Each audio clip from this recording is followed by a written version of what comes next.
Bismillahirrahmanirrahim. Assalamualaikum warahmatullahi wabarakatuh. Alhamdulillahi rabbil alamin. Wassalatu wassalamu ala asyrafil anbiya'i wal mursalin nabiyina Muhammadin wa ala alihi wa sahbihi ajma'in, amma ba'd. Kita kembali melanjutkan pembahasan seputar firman Allah Subhanahu wa taala dalam surah Luqman, mulai ayat yang ke-12 sampai 19. Tapi pada pertemuan yang lalu kita sampai pada ayat yang ke-13. Sekarang kita sampai pada ayat yang ke-14.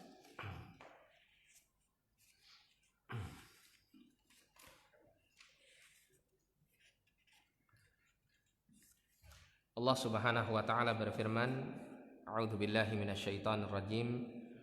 Wa wassaynal insana biwalidayhi hamalathu ummuhu wahnan 'ala wahnin wa fisaluhu fi 'amaini an ishkur li wa liwalidayka ilayyal masir. Allah Subhanahu wa taala berfirman, wa wassaynal insana biwalidayhi, dan kami telah wasiatkan kepada manusia untuk berbakti atau berbuat kebaikan kepada kedua orang tuanya. Hamalathu ummuhu wahnan 'ala wahnin, ibunya telah mengandungnya wahnan 'ala wahnin, lemah di atas kelemahan. Wa fisaluhu fi 'amaini, dan menyapihnya dalam 2 tahun. Anishkurli wa liwalidai, hendaklah engkau bersyukur kepadaku dan bersyukur kepada kedua orang tuamu. Ilayyal masir, kepadakulah tempat kembali. Setelah Luqman mengajarkan kepada putranya agar memenuhi hak Allah Subhanahu wa taala dengan cara beribadah hanya kepada Allah dan tidak menyekutukan Allah dengan sesuatu apapun, maka yang kedua, Luqman menyampaikan kepada putranya agar berbuat kebaikan dan berbakti kepada kedua orang tua. Kalau kita perhatikan, kita ini bisa hidup adalah karena Allah menciptakan kita, sehingga layak bagi kita untuk memenuhi syukur hidup ini kepada Allah dengan cara kita senantiasa beribadah hanya kepada Allah, tidak menyekutukannya dengan sesuatu apapun. Dan ketika Allah Subhanahu wa taala menciptakan kita, membuat kita ada di atas muka bumi ini, Allah Subhanahu wa taala ciptakan pula sebabnya. Sebab kita terlahir di atas muka bumi ini adalah melalui kedua orang tua kita. Maka kita pun dituntut untuk bersyukur kepada kedua orang tua kita, berterima kasih kepada kedua orang tua kita, karena Allah menciptakan kita melalui keduanya. Sehingga di sini kita memiliki 2 tugas untuk mensyukuri hidup kita di atas muka bumi ini. Yang pertama, tugas kita bersyukur kepada Allah selaku pencipta kita dengan beribadah hanya kepadanya. Yang kedua, kita bersyukur, berterima kasih kepada kedua orang tua kita karena Allah ciptakan kita melalui sebab keduanya. Dan di sini menunjukkan bahwa seseorang itu tidak dikatakan baik kalau dia hanya memperhatikan hablum minallahnya, hubungan dia dengan Allah. Tapi seseorang akan menjadi baik ketika hablum minallah dijaga dengan baik, dan ketika hablum minannas dipenuhi dengan sebaik-baiknya. Dan dalam sabda Nabi SAW, Nabi pernah bersabda, la yashkurullaha man la yashkurun nas. Orang itu tidak dikatakan bersyukur kepada Allah apabila dia tidak berterima kasih kepada manusia yang menjadi sebab nikmat Allah itu sampai kepadanya. Sehingga kalau kita bawa hadis ini dalam ranah kaitannya dengan kita tercipta di atas muka bumi ini, kita tidak dikatakan bersyukur kepada Allah selaku pencipta kita kalau kita tidak menyempurnakan syukur dan terima kasih kita juga kepada kedua orang tua kita yang menyebabkan kita ada di atas muka bumi. Bahkan para ulama mengatakan manusia yang paling berjasa berkenaan dengan adanya kita di atas muka bumi ini adalah kedua orang tua. Dan kedua orang tua inilah orang yang paling wajib untuk kita berterima kasih kepadanya.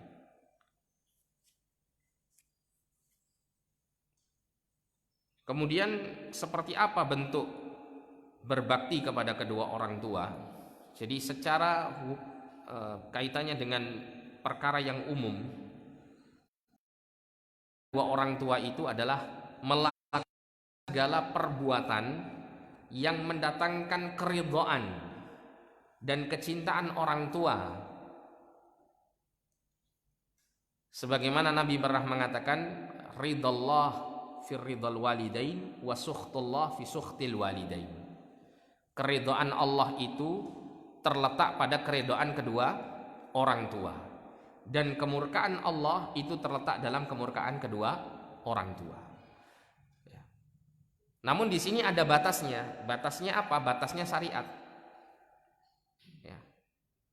Selama perbuatan yang membuat orang tua kita ini senang, itu bukan perbuatan yang membuat Allah murka. Karena mungkin saja ketika ada orang tua, ya mohon maaf, ya orang tuanya ini misalnya bejat misalnya, ya pingin punya anak luwih bejat teko wong tuane. Kalau bapaknya misalnya seneng miras, minuman keras, sak botol sedino misal begitu ya, dia pingin punya anak bisa minum 1 hari 2 botol. Maka yang seperti ini tidak boleh dilakukan, meskipun itu akan mendatangkan keridhaan dan kecintaan orang tua. Ya. Bapak bangga leh, nek awakmu iso ngentekno rongkrat iki misalnya gitu. Nah, maka yang seperti ini bukan termasuk berbakti kepada kedua orang tua, meskipun mendatangkan keridhaan bagi orang tuanya. Kenapa? Karena menyelisihi syariat. Karena menyelisihi syariat. Jadi kita melakukan bakti kepada kedua orang tua maksudnya adalah menjalankan segala perintah orang tua dan apa saja yang mendatangkan ridho orang tua kepada anak, selama tidak bertentangan dengan syariat Allah Subhanahu wa taala.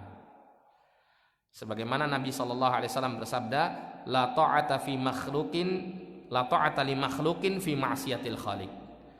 Tidak boleh taat kepada makhluk dalam rangka bermaksiat kepada Al-Khaliq, bermaksiat kepada Allah. Jadi tetap di bawah tuntunan syariat Allah Subhanahu wa taala. Karena ada sebagian anak itu mengatakan, ya, saya itu gak berani Ustaz, kalau bapak saya nyuruh saya melakukan ini dan itu, dan perintahnya ini termasuk perkara maksiat kepada Allah, saya nggak berani untuk membantahnya, saya nggak berani untuk menolaknya, karena bapak saya nyuruh saya begini, saya khawatir kualat karena saya nanti dikira nggak bakti sama orang tua. Maka yang seperti ini keliru, dan nanti Allah Subhanahu wa taala kabarkan hal ini dalam ayat yang setelahnya, ya. Nanti kita akan bahas ayat yang setelahnya berkenaan dengan perintah kedua orang tua untuk melakukan kekufuran kepada Allah Subhanahu wa taala. Allah melarang seorang anak yang beriman untuk taat dan patuh kepada kedua orang tua dalam rangka mengkufuri Allah Subhanahu wa taala.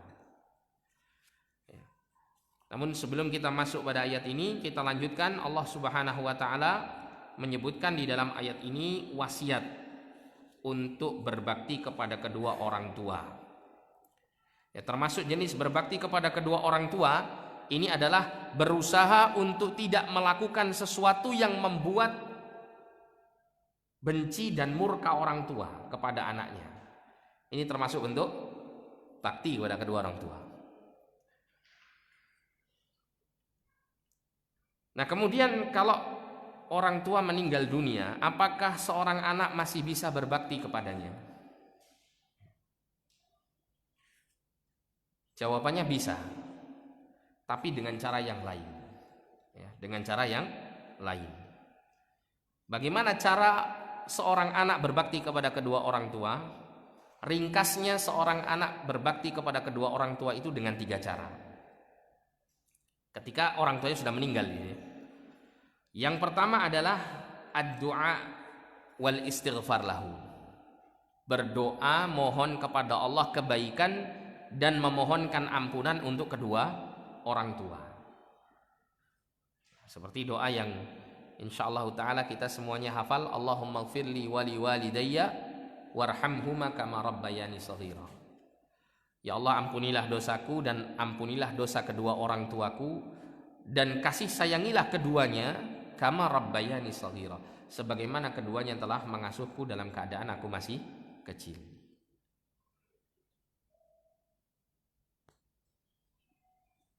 Dalam sebuah hadis Nabi SAW menjelaskan, riwayat dari Abu Hurairah radhiyallahu an, bahwa yurfa'u lil mayyiti ba'da mautihi, atau turfa'u lil mayyiti ba'da mautihi darajatuhu. Jadi nanti ada orang yang sudah meninggal, ternyata dia diangkat derajatnya oleh Allah Subhanahu wa taala. Maka orang ini berkata, "Ayy Rabbi, ayyu syai'in hadhihi?" Wahai Tuhanku, apa yang membuat saya ini terangkat derajatnya di dalam surga?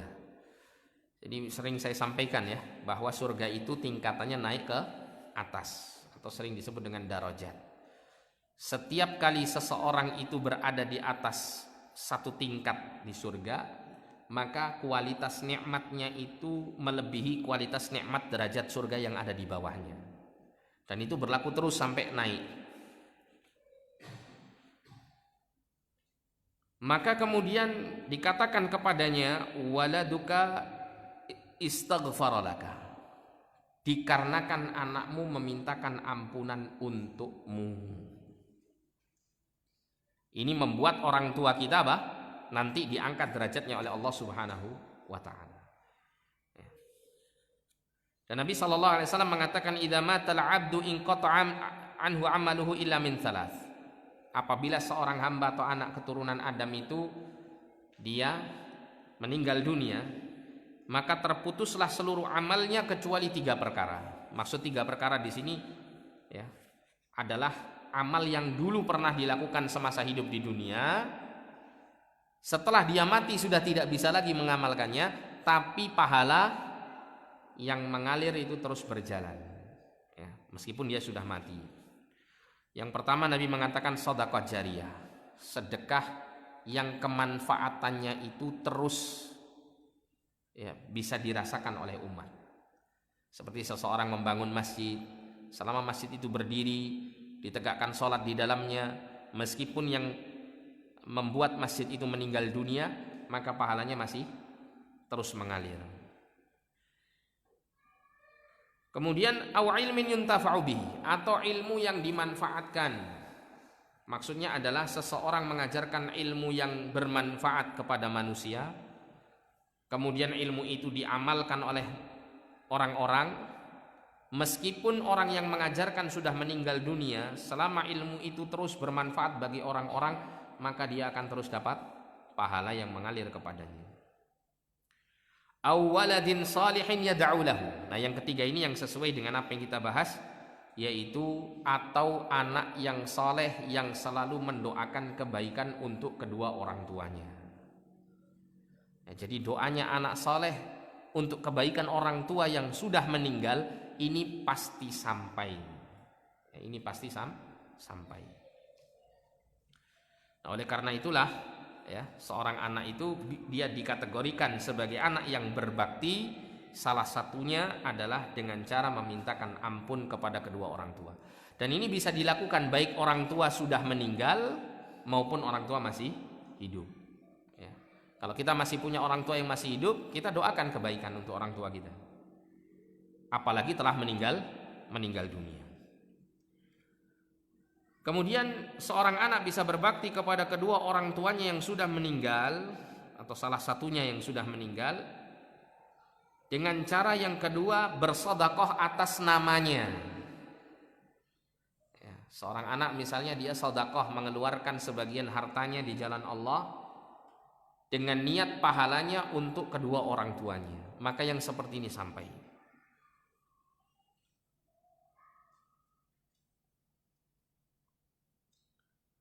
Dalam sebuah hadis yang disahihkan, yang disebutkan dalam Al-Adabul Mufrad, riwayat dari Ibnu Abbas radhiyallahu anhuma, anna rajulan qala, pernah ada seorang lelaki berkata kepada Rasulullah, "Ya Rasulullah, inna ummi tuwuffiyat wa lam tusi."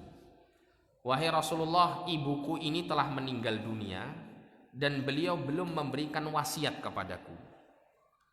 Afayanfa'uha an atasaddaqa biha? An atasaddaqa anha? Apakah bisa memberikan manfaat bagi ibuku apabila aku bersedekah atas nama ibuku tersebut? Maka Nabi SAW mengatakan, na'am, iya, bermanfaat untuk ibu. Nah, sehingga ketika kita memiliki harta, kelebihan harta misalnya, kita gunakan untuk bersedekah atas nama orang tua kita, maka ini adalah kebaikan. Ya, kita niatkan kita ingin dapat pahala dari sedekah ini, sekaligus orang tua saya juga mendapat pahala. Oleh karena itu kita mungkin pernah mendengar, atau mungkin masjid ini ya, saya kalau tidak salah pernah lihat, tidak tahu bagian wudhu situ atau di mana, ada tulisan Arab itu yang membangun fulan-fulan gitu, atau yayasan ini. Sering ya kita dapati orang-orang Timur Tengah yang kaya, mereka mendonasikan uangnya seperti di Indonesia ini, itu kadang-kadang untuk pembangunan masjid atau membuat sumur ya untuk umum, dan di situ selalu ditulis nama orang yang mendonasikan. Tapi terkadang ada nama bapaknya, ya, nama bapaknya. Jadi yang mendonasi misalnya namanya Muhammad, bapaknya namanya Ja'far misalnya. Ini dinamakan nanti Ja'far gitu. Masjid Ja'far misalnya, atau sumur Ja'far. Apa tujuannya? Si anak ini menginginkan agar pahala amal solehnya itu ya, bisa mengalir kepada orang tuanya yang telah meninggal dunia. Dan ini sering orang-orang Arab sering melakukan hal ini ya, ini sebagai wujud usaha mereka untuk berbakti kepada orang tua yang telah meninggal dunia. Kemudian cara yang ketiga agar seseorang itu bisa memenuhi baktinya kepada kedua orang tua meskipun sudah meninggal dunia, yaitu dengan cara menyambung hubungan dengan orang yang dekat dengan keluarganya. Seperti misalnya kalau ada seorang bapak meninggal, maka si anak ini berusaha untuk silaturahim kepada paman, saudaranya bapak, atau berusaha untuk menjalin hubungan dengan kawan-kawannya bapak yang terutama yang soleh, yang baik-baik. Pernah seorang sahabat bernama Abdullah bin Umar radhiyallahu anhuma, suatu ketika ketemu dengan seorang badui, orang Arab yang tinggalnya jauh dari kota, dan orang laki-laki ini sudah tua. Maka ketika melihat lelaki tersebut, Abdullah bin Umar radhiyallahu anhuma langsung memberikan surbannya kepada lelaki ini sebagai wujud penghormatan Abdullah bin Umar kepada lelaki tersebut. Kemudian ada kebetulan kawannya Abdullah bin Umar bersama Abdullah bin Umar pada saat itu, kemudian bertanya, "Kenapa kau berikan surbanmu kepada lelaki tersebut?" Ya, intinya, aneh kamu ini laki-laki orang biasa ya, bukan dikenal sebagai orang alim atau orang yang terhormat, kok kamu menghormati sedemikian besarnya kepada lelaki ini? Maka kemudian kata Abdullah bin Umar, sungguh aku dulu pernah melihat bapakku Umar ibn Khattab dekat dengan orang ini, pernah berlaku baik dengan orang ini.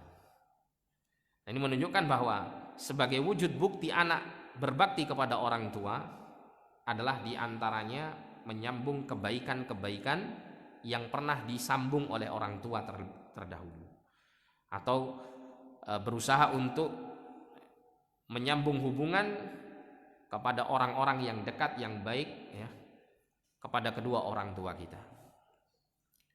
Karena dengan kita berbuat baik, ya, berhubungan kembali dengan kawan-kawan bapak kita atau ibu kita, ya, yang baik tentunya, ya, yang saleh, itu nanti mereka orang-orang ini akan bersaksi mengatakan bahwa bapakmu dulu orang baik, makanya kamu sekarang jadi anak niru bapakmu. Nah, gitu.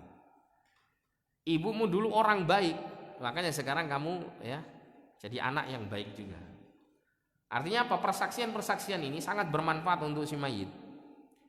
Persaksian orang yang ada di atas muka bumi ini, ya, atas kebaikan seseorang yang meninggal itu sangat-sangat dibutuhkan oleh orang yang meninggal sebagai bukti, ya, atas kebaikan itu di hadapan Allah Subhanahu wa ta'ala.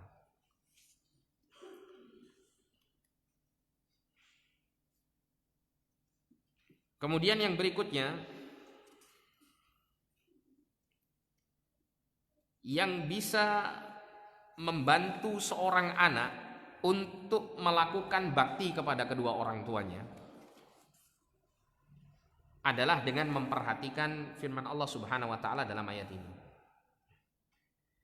Di mana pada ayat ini Allah Subhanahu wa ta'ala setelah memerintahkan seorang anak berbakti kepada kedua orang tua, Allah menceritakan tentang salah satu dari kedua orang tua yang paling besar jasanya kepada anak, yaitu seorang ibu. Allah bahkan menceritakan, ya, beratnya menjadi seorang ibu.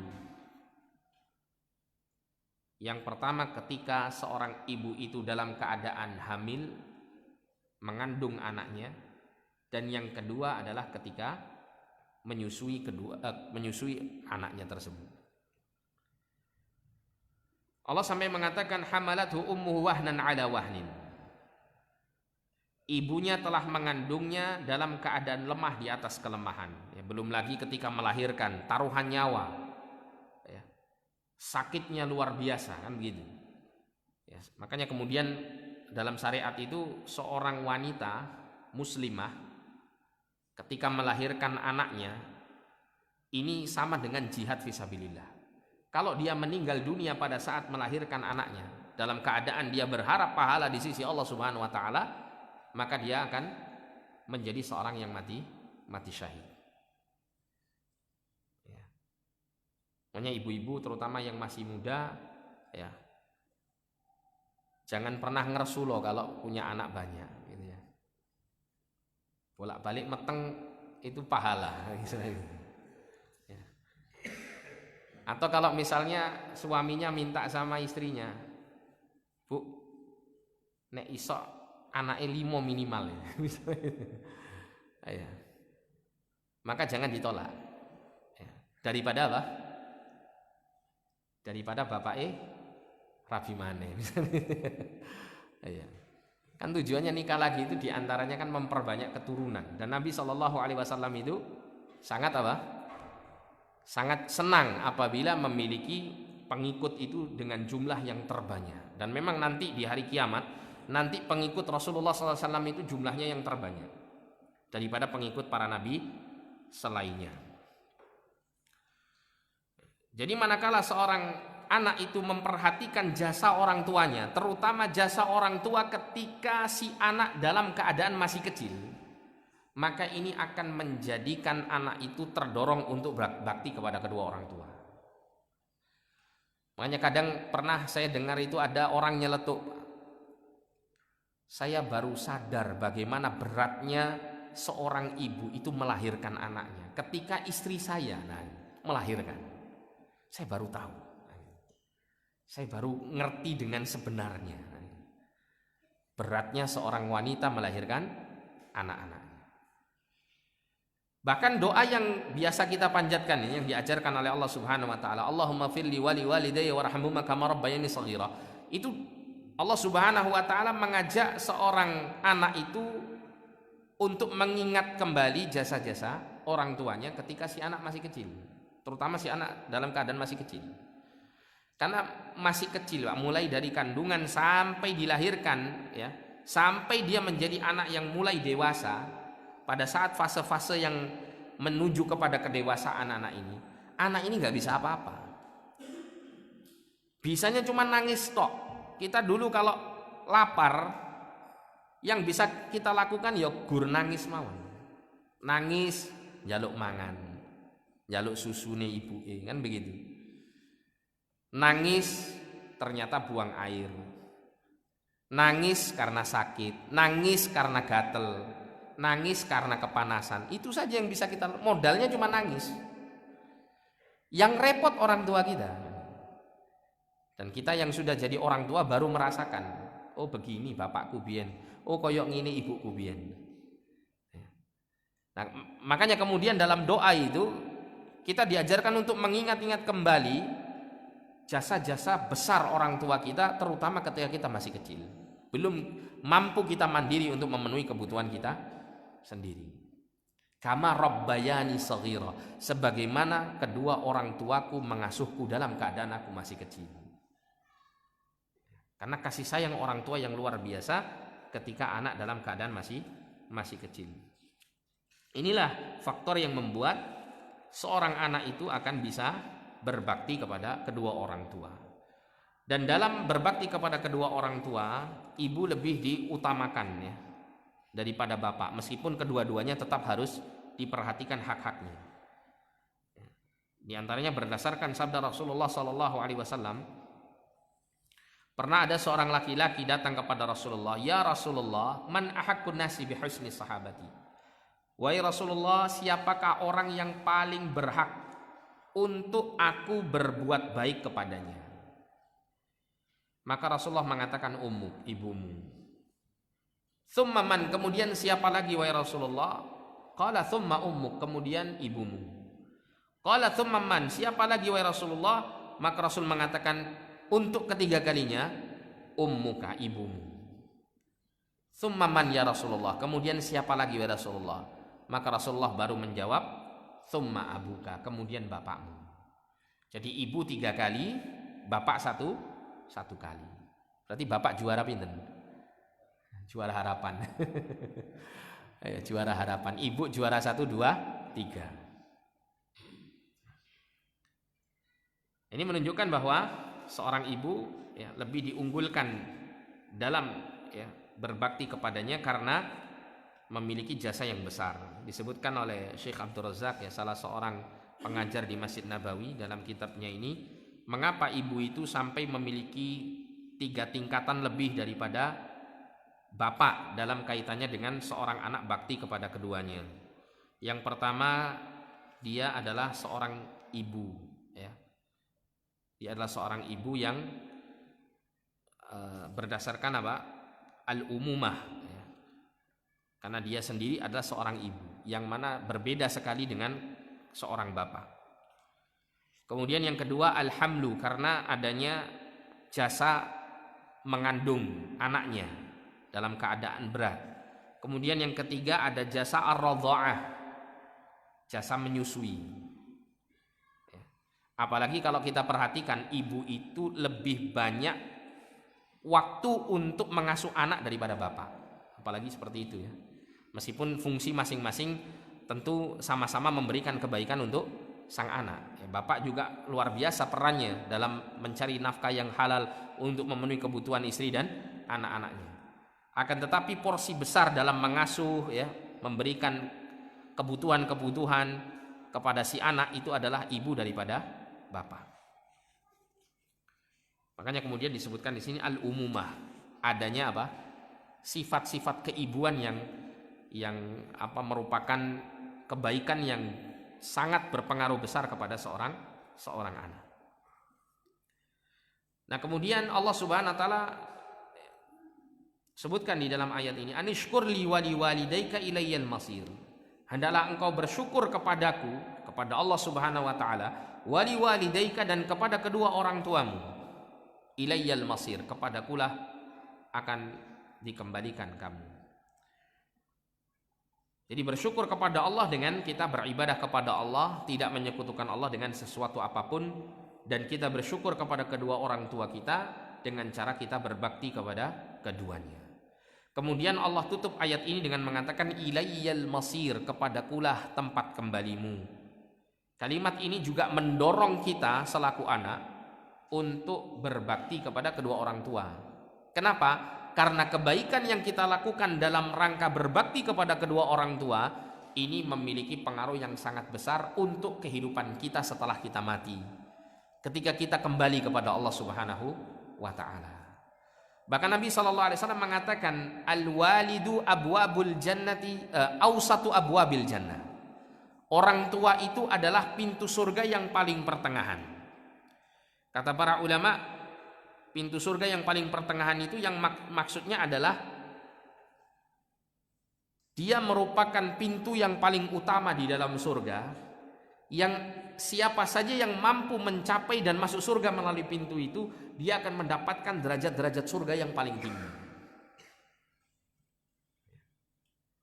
Bagaimana caranya? Dengan cara dia berbakti kepada kedua orang tuanya, tidak menyia-nyiakan kedua orang tuanya, terutama kalau kedua orang tuanya dalam keadaan sudah tua, sudah tidak sanggup lagi untuk memenuhi kebutuhan-kebutuhannya secara mandiri. Maka manakala anak memperhatikan betul keadaan orang tua dalam keadaan seperti ini, seperti layaknya orang tua ketika memenuhi hak-hak anak pada saat anak masih kecil, belum mampu mandiri memenuhi kebutuhannya sendiri, maka ini merupakan bentuk bakti yang terbaik, bentuk bakti yang paling utama, yang akan mengantarkan anak tersebut kelak masuk surga melalui pintu yang paling pertengahan, yang paling utama untuk mencapai derajat-derajat surga yang paling tinggi.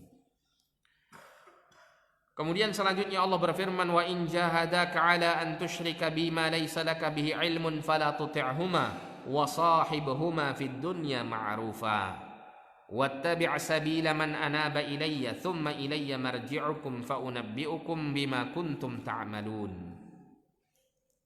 Wa in jahadaka, apabila kedua orang tuamu itu jahada itu artinya mencurahkan seluruh kemampuan untuk melakukan sesuatu. Itu namanya jahada yujahidu mujahada.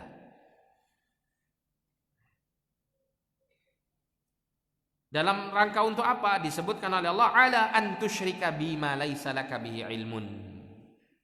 Kedua orang tuamu ini orang yang bukan muslim, orang kafir. Dan kedua orang tuamu ini berusaha dengan sekuat tenaga, dengan seluruh apa yang dimilikinya, untuk membuat engkau menyekutukan aku dengan sesuatu selainku. Ya, ma laisa laka bihi ilmun, yang tidak ada bagimu ilmu tentangnya. Ya, karena syirik itu enggak ada dalilnya, gitu ya. Makanya disebut di dalam ayat ma laisa laka bihi ilmun, yang tidak ada ilmu padamu dalam kaitannya dengan menyekutukan Allah. Karena sekali lagi syirik itu nggak ada dalil, nggak ada petunjuk ilmunya, nggak ada istilahnya dalil membolehkan syirik, itu nggak ada. Ketika kedua orang tuamu yang musyrik atau yang kafir berusaha dengan sekuat tenaga untuk membuat engkau menyekutukan aku, fala tuti'huma, maka jangan kau ikuti keduanya. Jangan kau patuhi kedua orang tuamu itu dalam rangka menyekutukan aku dengan sesuatu apapun.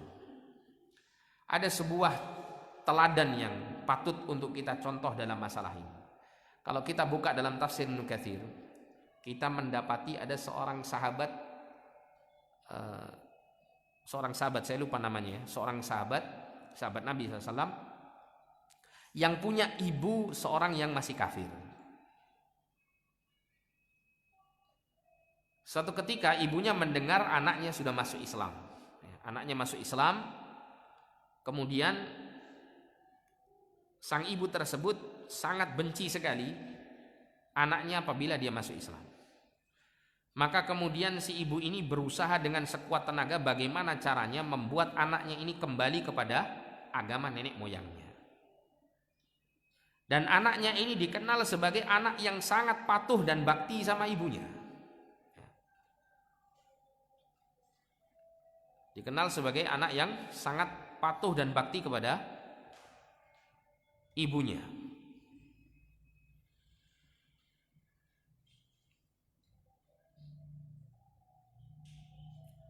Jadi sahabat itu namanya sahabat Sa'ad ya.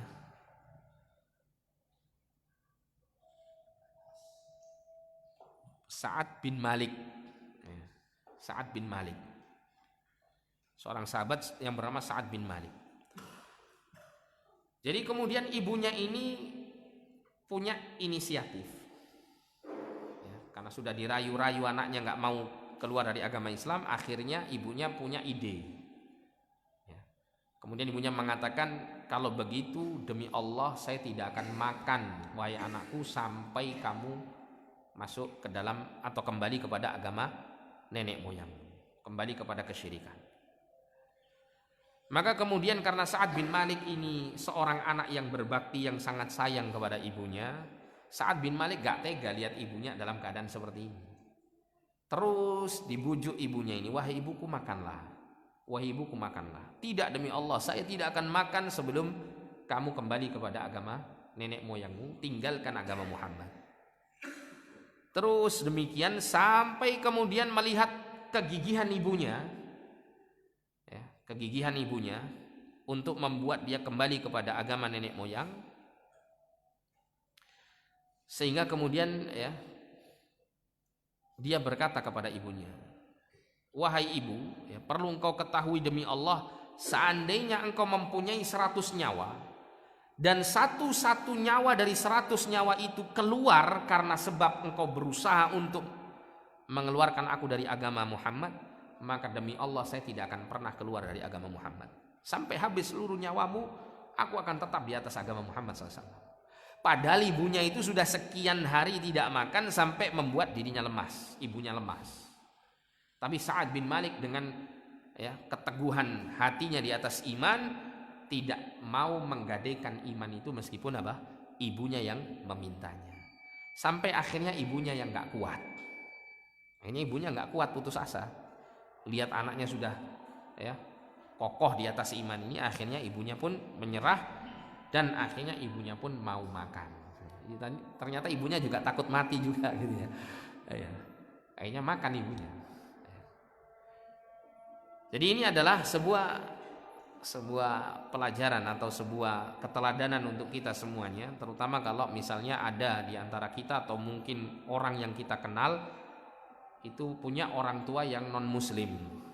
Maka bagi anak harus apa? Teguh di atas Islam, tidak tergoda untuk keluar dari Islam ya, dengan apapun juga ya usaha orang tua mengeluarkan anaknya dari agama Islam.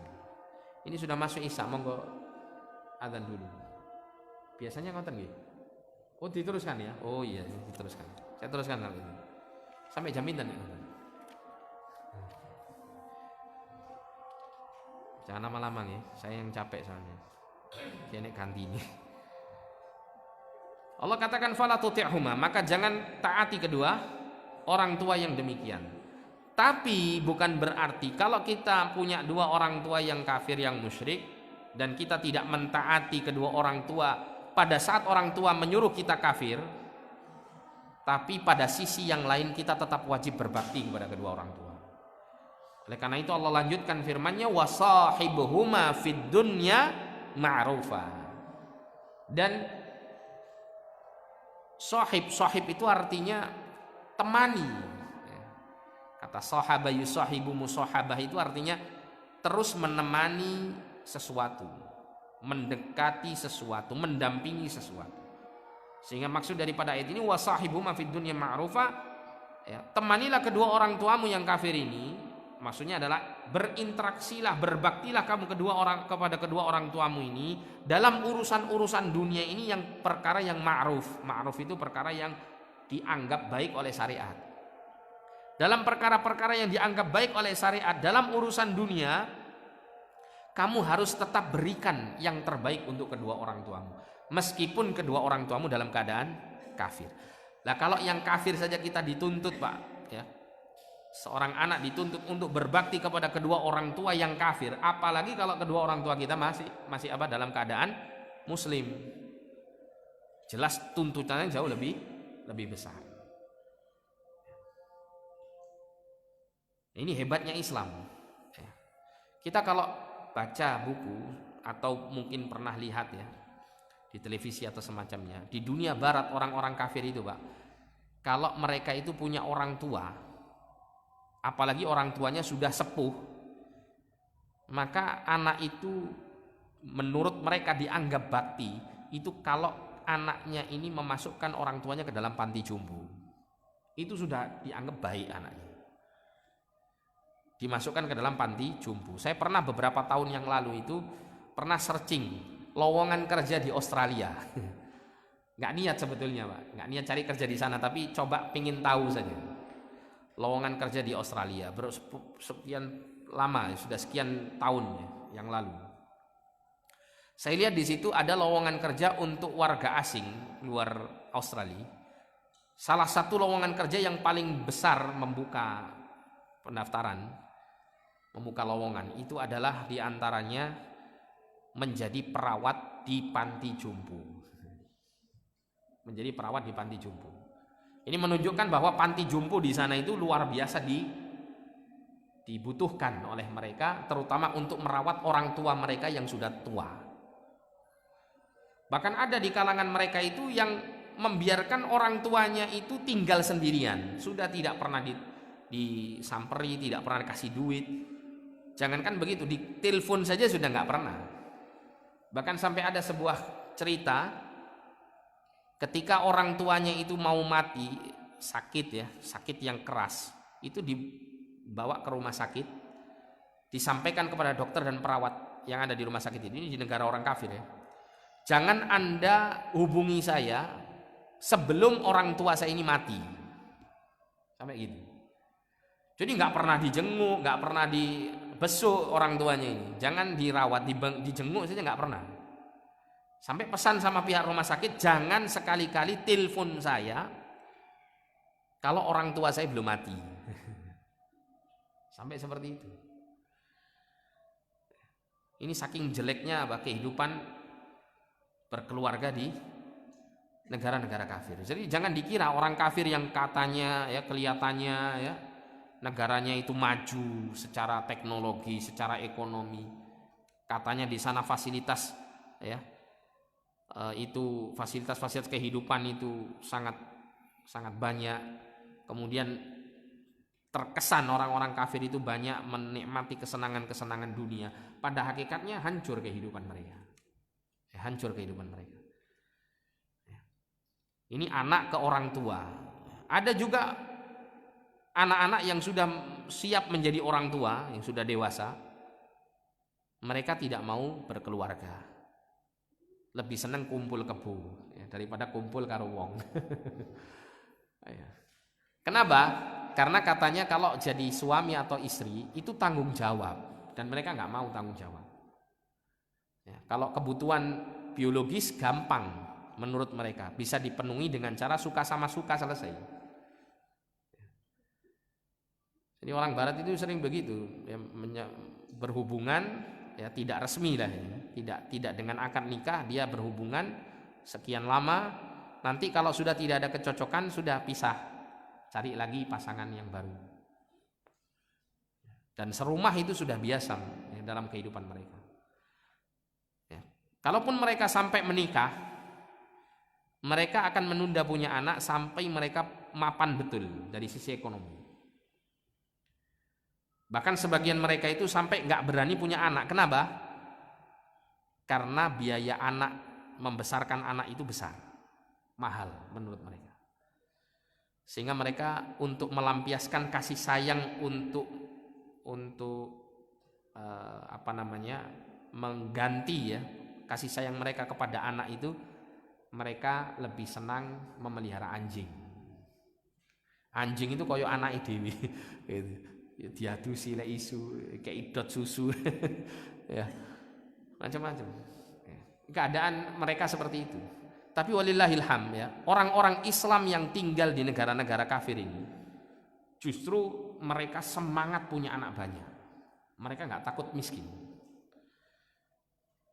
Dikala orang-orang barat, orang-orang kafirnya ini takut punya anak banyak, justru kaum muslimin ini punya anak banyak. Inilah yang kemudian sampai ada perkiraan di beberapa negara di Eropa itu Ada negara-negara yang hampir nanti sekian tahun ke depan itu mayoritasnya muslim, bukan mayoritasnya kafir lagi. Kenapa? Karena pertumbuhan populasi muslimnya itu jauh lebih banyak daripada populasi orang-orang non muslimnya. Ada beberapa negara, kalau tidak salah saya pernah dengar itu ada negara Belgia. Negara Belgia ini negara yang nanti diperkirakan dalam sekian tahun ke depan itu mayoritasnya muslim, karena orang-orang muslim nanti yang populasinya terbanyak. Ada beberapa negara Eropa yang seperti ini. Tapi kemudian Allah berfirman, wattabi' sabila man anaba ilayya, dan ikutilah jalan orang yang kembali kepadaku. Anaba, inabah itu artinya kembali kepada Allah dengan cara melakukan ketaatan kepada Allah dan menjauhi maksiat. Jadi ada inabah, ada taubat, punya arti sama-sama kembali, arti bahasanya kembali, tapi ada sedikit perbedaan. Kalau taubat itu ketika orang itu terjerumus pada dosa-dosa, kemudian ada penyesalan, dia menghentikan dosanya, berhenti dan mohon ampun kepada Allah, dan bertekad untuk tidak mengulang dosa itu di kemudian hari. Itu namanya taubat. Nah, setelah orang bertaubat, maka dia harus atau dituntut untuk melakukan yang namanya inabah. Apa inabah itu? Menjalani ketaatan kepada Allah. Dituntut untuk banyak melakukan amal soleh untuk menutupi kesalahan-kesalahan di masa yang telah berlalu. Jadi setelah taubat baru inabah. Jadi inabah itu tingkatannya lebih tinggi dari taubat. Setelah seseorang taubat, maka dituntut dia untuk melakukan inabah. Dan disebutkan di sini, ikutilah jalan orang yang kembali kepadaku. Siapa yang dimaksud di sini? Di antara maksud atau yang dimaksud dalam ayat ini, orang yang disebut inabah itu adalah, ada yang mengatakan yang dimaksud adalah Abu Bakar, ya, maksudnya sahabat Nabi. Ya, sebagian mereka mengatakan ikutilah jalan orang yang kembali kepadaku itu para sahabat. Para sahabat. Artinya kita diperintahkan oleh Allah Subhanahu wa taala untuk mengikuti cara beragama para sahabat Nabi. Jadi kalau kita ini beragama, Pak, enggak sakar PDW. Enggak dipahami sesuai dengan pemahaman sendiri, enggak boleh. Tapi kita harus memahami agama ini dengan cara bagaimana para sahabat Nabi memahaminya. Istilahnya mengikuti manhaj sahabat, cara beragamanya para sahabat Nabi. Dan Allah Subhanahu wa taala perintahkan kita, ya, untuk mengikuti para sahabat Nabi itu diantaranya dalam surat An-Nisa ayat 115. Allah berfirman, wa may yushaqiqir rasul min ba'di ma tabayyana lahul huda wa yattabi' ghaira sabilil mu'minin nuwallihi ma tawalla wa nuslihi jahannam wa sa'at masira. Dan barang siapa yang menentang Rasul min ba'di ma tabayyana lahul huda, setelah petunjuk itu jelas terang di hadapannya, menentang Nabi SAW padahal sudah jelas hidayah di hadapannya, jelas petunjuk yang benar itu adalah berasal dari Rasul SAW, petunjuk yang benar adalah sunnah Rasulullah SAW, sudah disampaikan, ya, dalil hadis Nabi SAW yang sahih di hadapannya, tapi dia menolaknya, menentangnya. Wa yattabi' ghaira sabilil mu'minin, dan mengikuti jalan selain jalannya orang-orang beriman. Maksudnya adalah jalannya para sahabat. Dia tidak mau menempuh jalan para sahabat, pengennya jalani sakarepe dhewe. Ya. Pengen memahami agama ini sesuka hatinya. Saya sreknya itu kalau mengamalkan agama ya seperti ini. Atau mengikuti tokoh-tokoh yang mereka ini tidak mengajak kepada manhaj atau cara beragama para sahabat. Ditafsirkan sakarepe dhewe, enggak mengikuti penafsiran para sahabat Nabi, ya, ridwanullah alaihim ajma'in, yang kemudian diabadikan oleh para ulama-ulama dalam kitab-kitab tafsir mereka, seperti diantaranya tafsir paling terkenal tafsir Ibnu Katsir. Makanya kalau Anda baca tafsir Ibnu Katsir itu sering dinukil di situ tafsirnya sahabat siapa? Tafsirnya sahabat Abu Bakar As-Siddiq, tafsirnya Umar bin Khattab, tafsirnya Ibnu Abbas, Abdullah bin Abbas. Kemudian baru setelah menyebut tafsirnya sahabat, menyebut tafsirnya para tabi'in. Tabi'in ini murid-murid sahabat. Seperti tafsirnya Mujahid, Atha bin Abi Rabah, ya, Qatadah dan seterusnya. Itu semuanya disampaikan ya dalam kaitannya dalam tafsir oleh para ulama-ulama Ahlus Sunnah yang mengikuti pemahamannya para sahabat. Ini mesti dinukil ya. Mesti dinukil karena agama ini sebenarnya estafet ya. Mulai dari Rasulullah ke sahabat, sahabat ke tabi'in, tabi'in ke tabi'in, kemudian turun ke para ulama-ulama sampai kepada kita. Nah, kita harus mengikuti jejak itu. Kalau kita keluar dari rel itu, kata Allah Subhanahu wa taala, nuwallihi ma tawalla. Kami biarkan dia leluasa dalam kesesatannya. Jangan dikira orang kalau berada di dalam kesesatan dalam agama ini dan terus kemudian hidup di dunianya kok enak hidupnya, duitnya banyak gitu ya. Kemudian hal itu diridhai oleh Allah. Enggak. Allah katakan di sini nuwallihi ma tawalla. Kami biarkan dia sesat terus-menerus di atas kesesatannya. Tapi apa akhirnya? Wa nuslihi jahannam. Kami nanti akan masukkan dia ke dalam neraka jahannam, wa sa'at masira, dan jahannam itu adalah tempat kembali yang paling buruk. Ya, termasuk juga ayat Al-Quran yang memerintahkan kita mengikuti para sahabat adalah seperti dalam Quran surat At-Taubah ayat yang ke-100. Surat At-Taubah ayat yang ke-100. Allah Subhanahu wa taala berfirman,